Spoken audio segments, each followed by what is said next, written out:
Aujourd'hui, j'ai envie de te parler de plusieurs choses qui ont l'air différentes, mais qui en réalité parlent toutes de la même chose. Dans les derniers jours, j'ai vécu quelque chose de très fort intérieurement. Une reprise de pouvoir pour moi, une reprise d'autorité. Pas contre les autres, mais pour moi. Puis tout ce que je vais te partager aujourd'hui, c'est né d'une expérience très précise que j'ai vécue avec mon fils. Il y a une journée où il y a eu une crise, mais une crise très intense. Et une crise où, pour la première fois, j'ai été capable de m'asseoir par terre et d'offrir un contenant sécuritaire à mon fils. J'en ai parlé beaucoup dans les derniers podcasts, dans d'autres vidéos que j'ai fait sur ma page Facebook. Dans les dernières semaines, j'ai travaillé beaucoup ma polarité féminine, à m'intégrer dans ma polarité féminine, à faire coexister le féminin et le masculin à l'intérieur de moi. Et ça a fait que je suis de plus en plus capable de mettre un contenant sécuritaire pour l'autre et pour moi. Donc, pendant la crise, je suis pas intervenue pour contrôler. Je suis pas intervenue pour le corriger dans ce qu'il vit. Je suis juste restée là, présente, ancrée et disponible pour lui en faisant juste émaner mon essence, tout simplement. Puis, au travers de cette crise-là, il y a eu des idées suicidaires. Puis, j'en ai parlé avec sa professeure le soir même, qui est intervenue le lendemain avec lui. Fait que là, c'est sûr que tout s'est activé autour de moi. La directrice m'a appelée. Il y a eu des appels, des rencontres avec l'école. Les protocoles ont embarqué. Les avis, les peurs, les jugements.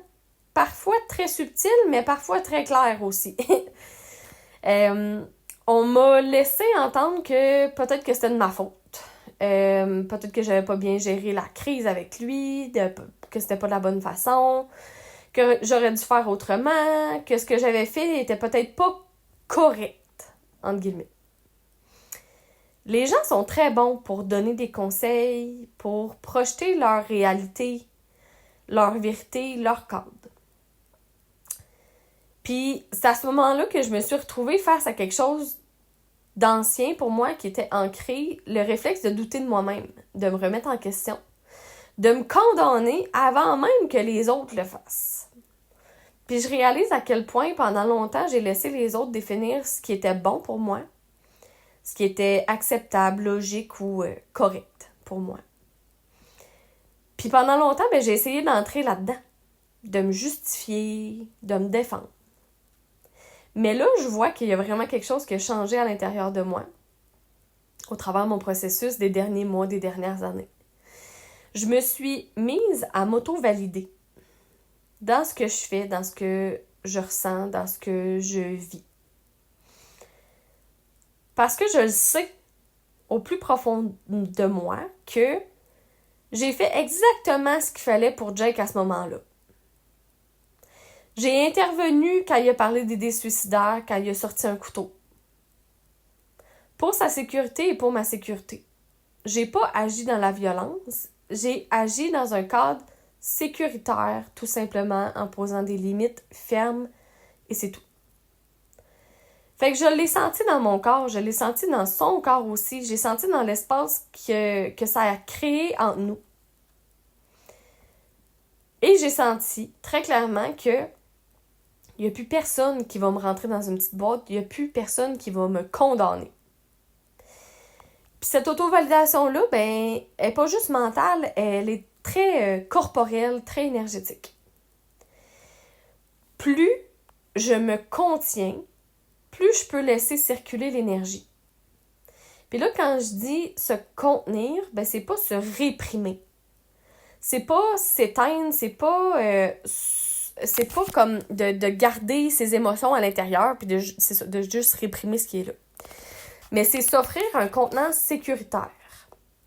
Fait que de là, le contenant sécuritaire, c'est la coexistence entre la polarité féminine et la polarité masculine. Fait que la polarité féminine va offrir le contenant et la polarité masculine va offrir la sécurité.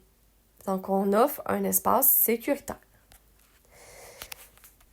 J'ai plus rien à prouver à personne, rien à performer, rien à forcer, en fait. J'ai juste à être, à émaner mon essence, à être dans ma polarité féminine en coexistence avec ma polarité masculine. Puis quand je fais ça, pour moi, je le transmets naturellement à mon enfant. J'ai vu que Jake apprend à se contenir lui aussi au travers de tout ça. Pas à ne pas vivre ses émotions, pas à les refouler, mais à contenir l'énergie qui le traverse à ce moment-là. Et je réalise que j'ai pas besoin de lui expliquer 1000 affaires. Je prêche par l'exemple, tout simplement. Oui, ça prend du temps, oui, ça prend du courage de garder cet exemple-là. Parce que c'est pas toujours parfait, puis ça le sera jamais non plus. Puis lui, depuis toujours, il fonctionne à l'inverse de la société, puis moi aussi.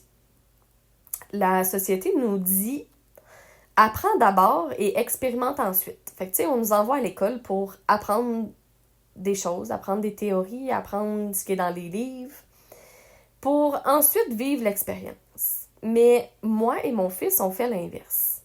On vit l'expérience et on apprend de ça par la suite. Puis Jake, ça a toujours été comme ça parce que même si je disais « Hey Jake, fais pas ci, ça se peut que ça fasse ça, mettons. » Tu sais, juste pour sa sécurité. Il a jamais voulu l'entendre. Il a toujours voulu expérimenter pour apprendre par la suite. Fait que c'est comme ça que je transmets aussi aujourd'hui. Au travers mes enseignements, au travers mes podcasts, mes vidéos, peu importe. Mes soins, mes accompagnements. Je ne parle pas de ce que j'ai lu ou de ce que j'ai appris dans des livres. Je parle de ce que j'ai traversé dans mon corps puis que j'ai intégré. C'est pour ça que je dis souvent que je rentre pas dans le moule. C'est pas une posture de rebelle, c'est juste un constat. Je pense différemment, j'apprends différemment et je transmets différemment. Puis oui, ça dérange parce que ça rentre pas dans le cadre que la société nous impose. Mais je suis pas ici pour rentrer dans le système. Je suis ici pour être vraie tout simplement et incarner mon essence, incarner qui je suis réellement. Puis au travers de tout ça, il y a un mot que je revisite encore, que mon ami m'a apporté, et c'est la matrescence. La matrescence, c'est le processus de transformation profonde qu'une femme vit en devenant mère.